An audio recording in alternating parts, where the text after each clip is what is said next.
Hello, my friends. Welcome back to Flow with Jess. We're back in the car today. This feels like such a nice, safe space. I went through this phase where I thought I was gonna sell my car. I was like, I could do so much with like 10 grand. I could I could build a business. I could do whatever. I could like take that money and do something. Because I was always like, I just didn't value this as an asset or a piece in my life, even though I'm so grateful. I'm so grateful to have a vehicle. It allows me to do so much. I work with a lot of people that have to take the bus everywhere they go, and I I've pretty much always had a car. Throughout university, I bussed, but I bought my first car when I was in university, and I've had one since. And I'm just very fortunate for that.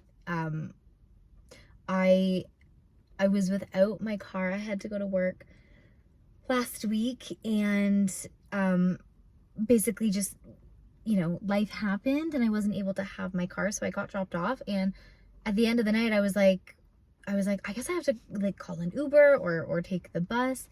And I took an Uber, but it was so interesting being in someone else's vehicle because like he almost got into a car crash. He almost ran through a red light.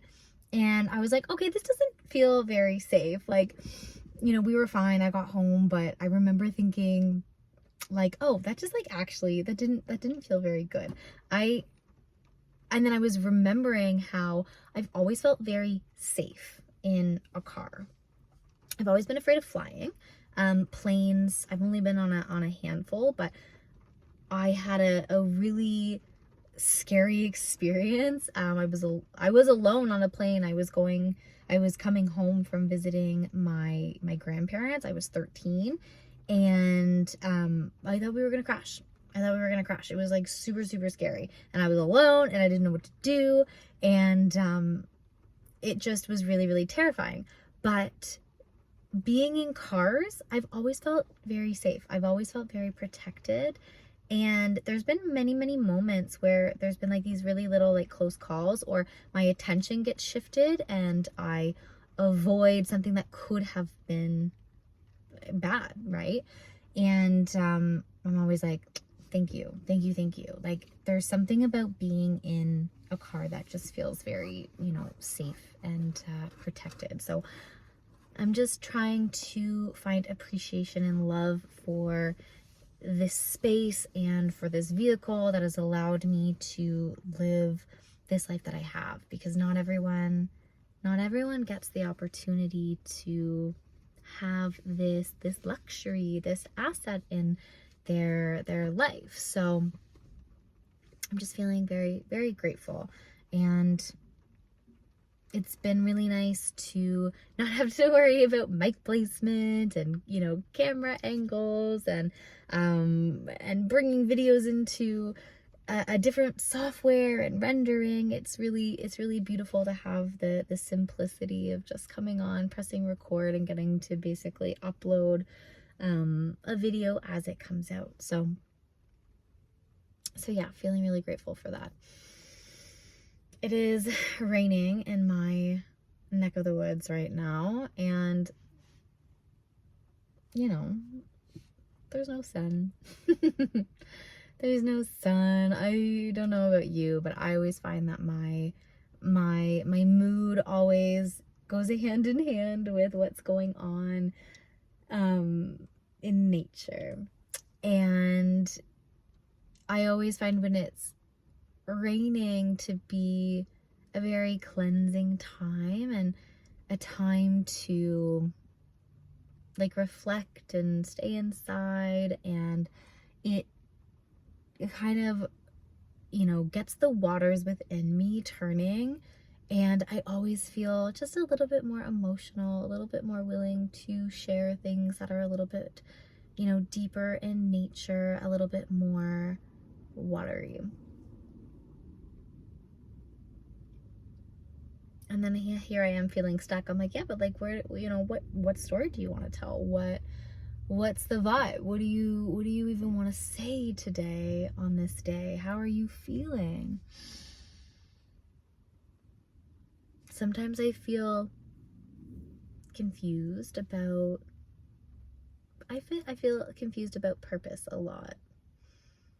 I'm trying to remember just to be, and being is enough, but what comes to mind is like, what's your offer? Like, why are you here? Why are you making a point to record videos to post on YouTube to this budding community that you have?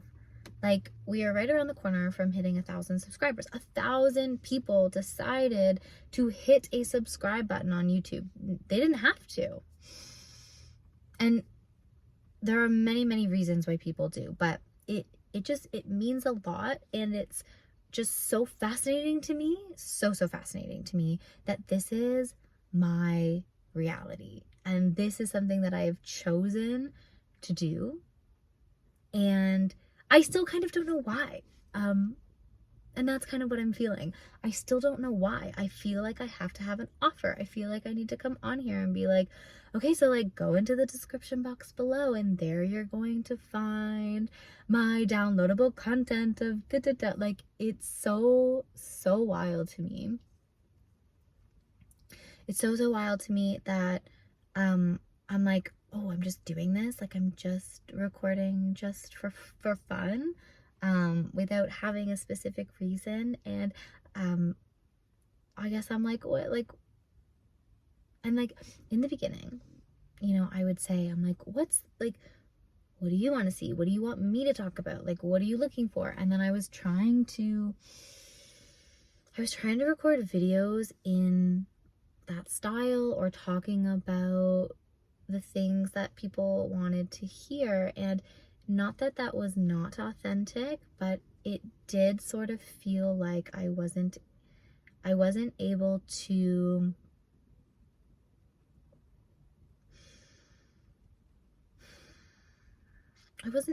provide the resource that I thought I could provide, if that makes sense. Like, I'm not coming on here as like an expert in manifestation, you know? I'm not a coach. Like, I'm sort of technically a coach, but even I'm struggling with that label. Like, I've been teaching again, more consistently. And so I've been teaching yoga classes, and then I've also been back teaching a new class style at my gym. It's like a weighted mat work essentially, but I kind of feel like a fraud. I really feel like a fraud, because even though I have the knowledge and the skills and the ability and the desire to support and help people on their, you know, movement journey, I've been catching myself like really coaching people, being like, you know, like really noticing what's going on in their bodies and really trying to support people so that they can get, you know, these fundamental movements down in their body so that they feel good. But then there's been this resistance where I'm like reminded of the fact that some people just want to move, and as long as they're not going to hurt themselves, or people are their own authorities with their body, and they go to a fitness class and, you know, you literally sign a waiver to say, you know, I recognize that I am here and I have the support of a, you know, a certified professional. But like, at the end of the day, this is my class that I'm coming to, and I'm responsible for my own body. Like, the person at the front of the class can only do so much.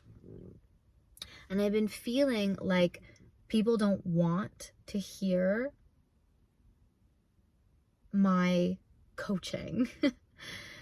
Some do, but I've been trying to find this balance between allowing people to move the way that they want, or the way that they are in that moment, without over coaching them to try to make it look the way that I think it should look. Because I'm very like heavily rooted in alignment on all fronts. But there's also this piece of like exerting my own will into other people's lives, which I don't want to do.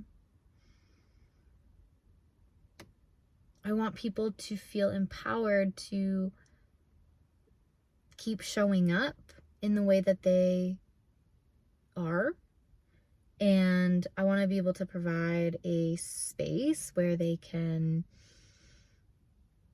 move, and a place where they feel safe with the words that are coming out of my mouth.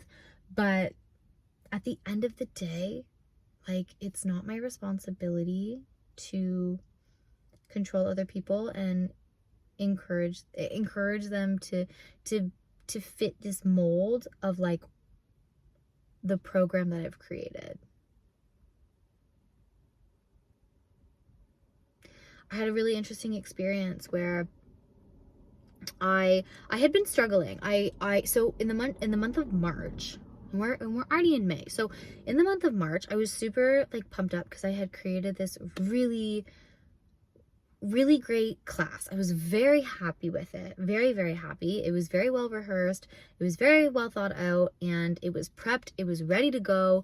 And we did it for the entire month of March. So people came and they did the same class, and if they were new, they learned it the first time. But it felt really good to do that. And so I was like, perfect. I'm gonna do the same thing in April. I'm going to create a sequence. We're going to do it for the month, and that's great. The inspiration, like, I had a piece of it. I had a piece of inspiration that I was working through, but I could not create a sequence around this. And I was so frustrated. And then I had to teach a class, and I was like, what am I going to do? Like, it was the day of. I was like, you're just going to cancel. I was going to cancel. I was going to lie and say, we can't do this today because I am not ready. And so I showed up to class, and I was like brutally honest, and I don't know if it was the right thing, but it was what happened. I basically said, okay, friends, like I have an inspiration for this class, but it just didn't pan out. And so I just decided to do something a little bit more relaxed, reserved. And what I did is I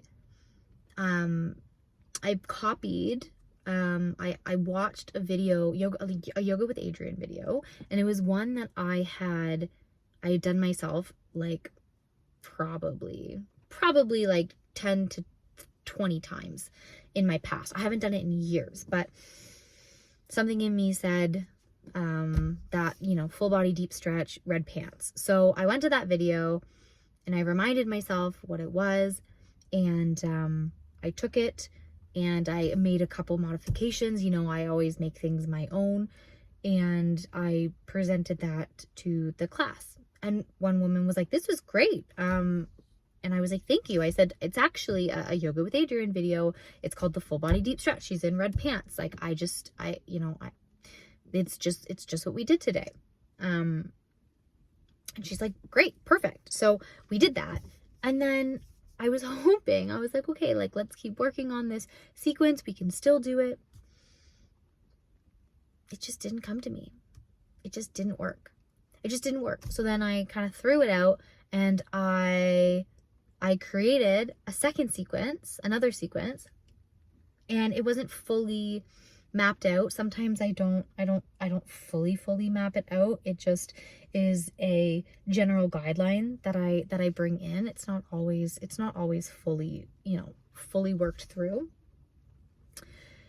And then the day of, I had it like mostly done, and then the day of class, I went on my app, and it said that there was someone that was part of the prenatal group. And I was like, oh no, because I had programmed this class to be back bends and deep twists. And when you're pregnant, it is advised to not do deep back bends and deep twists. So I was beside myself. I'm like, what am I going to do? I was trying to figure out ways, that I could create modifications. And then I realized that it was just completely inaccessible. Not completely, I'm being dramatic here, but it was pretty inaccessible for a pregnant woman.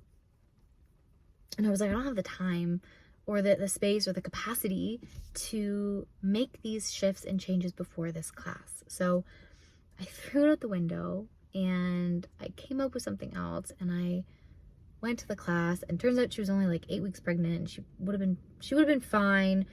And I wasn't happy with the class. And because I felt so stressed out about it, I just feel like it didn't come through in the way that I wanted. And that was really, really challenging. And then my third class, I was trying to work through that original sequence, and it still was evading me. Like, the muse was like, girl, this just isn't the way. And I kept pushing and trying to make this sequence happen, and it just wouldn't happen. And so I wanted to cancel that class again, because I was like, I don't have anything. And then, like, literally 2 hours before the class, I said to myself, I was like, just get on your mat and do the most, quote unquote basic, like, what is the most basic sequence that you can think of? Start them in supine, get them on all fours, get them seated, get back to, get them up, do some back. Like, I just did the most, like, basic thing that I could come up with. And then I got that class going, and I felt okay teaching it.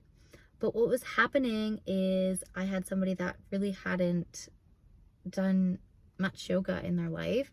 So there's this piece of me that got transfixed, because when I'm in a small class, you want to make sure that everyone is feeling good and supported, and that their movement patterns are right. And, like, there's a coaching aspect to it. I'm not somebody that wants to just be at the front of the mat showing, giving a movement, and then if somebody's doing it and, like, it could be more effective in their body, like, I ignore it. And I don't want to do that. So, but then again, this is the problem of, like, people feeling singled out for not doing things correctly, and then them feeling bad about themselves because they weren't doing it in the way that the coach wanted. And I just have been reflecting upon this, like, teacher-student, coach-student relationship, and it just doesn't feel like a collaboration. And it's like, how do we get to a point where we can just move as people together, and, like, we can support one another, and also ensure safety and alignment without overcoaching to create something that's within a box? And I don't know the answer to it. I've had these thoughts of, like, putting people in a circle, putting on some music, and just saying, we're just gonna move together. Like, you can follow what I'm doing, but, like, we're just gonna move. We're just gonna move. But, like, that feels very open and very vulnerable, and I don't know if people would feel comfortable being in that situation, because a lot of the time the people that go to, and this is a very generalization, but, like, the people that are going to these group classes, they are going because they either they just don't have the capacity, or they don't have the desire, or the knowledge or the comfortability to do it on their own. And they also want community and friendship, and it's good energy, right? You get to, like, if you're alone and you're having a bad day and you're like, I'm gonna go to the gym, you could put your headphones on, you could, like, be in it, and that's fine. But there is something really nice about going into a space with other people and not having to think about it, and being shown, this is what you're gonna do today, and then you just get to go in and do it. But those are also the people that don't really want to be coached. They're like, I'm just here to do the movement. I don't care if my knee's caving in a little bit. Stop telling me to do it. So that dynamic is really challenging to navigate, because I desire to be a you know, a high quality leader and a high quality student. There's this like piece of being authentic and vulnerable and real and saying like, you know, I'm here with you. You know, I'm trying to help you. I'm trying to support you because you're here with me. You've chosen to be here. We're on some sort of energetic frequency that matches. But like, what are you hoping to get out of this? And what are you hoping to get out of this? Why are you here? Why are you here with me? Because I seem to not be able to figure out why. I have solidified the aspect of myself that is just being me and being okay with being me and doing the things that I'm guided and called to do on a daily basis. And I know that that is enough. And I know that purpose is kind of revealed throughout your life, and it changes. It has to change. I don't think that you're here for one single thing. I think you're here for a multitude of reasons, and to also be like a light and support for other people in whatever way that is. And maybe it's not for me to know. Maybe I'm just like asking the question and trying to be like nosy.